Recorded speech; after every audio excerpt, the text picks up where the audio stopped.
This video will be Names of God 5 and will be in the seminary folder.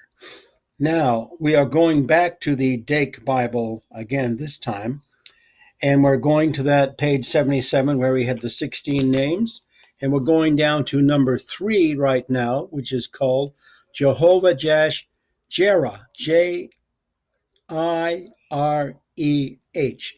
And Dake says it's called the Lord will see or provide. And that is taking us to Genesis chapter 22, 8 to 14. Now, the context of this is Abraham. So, when we begin this section, this is Abraham when he is told to take his son up to a certain place on the land of Moriah and offer him as a burnt offering. Now, this is where Abraham is supposed to offer his son as a burnt offering.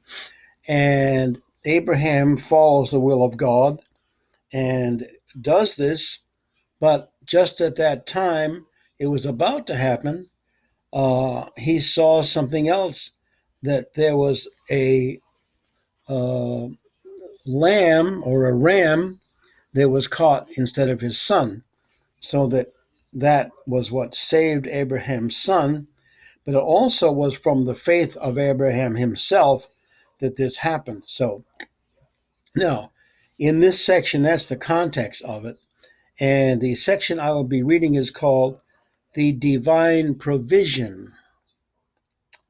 That's 13 and 14.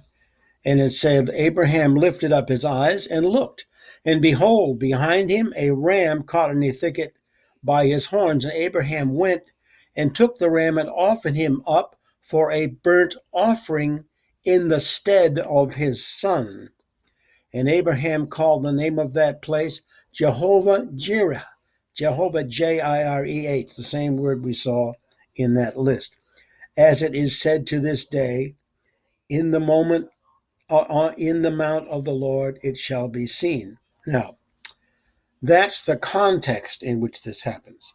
Now, what we will do now is read you the notes that Dake puts there. Here it says, Dake says here, God confirmed that what he thought about Abraham, as is stated in Genesis 18:19. As a free moral agent, Abraham could have disappointed the Lord, but tested him much as possible. Now I know, said Abraham, God limited his own attributes to conform to his plan for a free moral agent. This makes him no less omniscient, but it makes it possible for him to respect the will of man. Thus, God does not plan man's choice or acts, but holds man responsible for them should we choose and act contrary to the best good of all.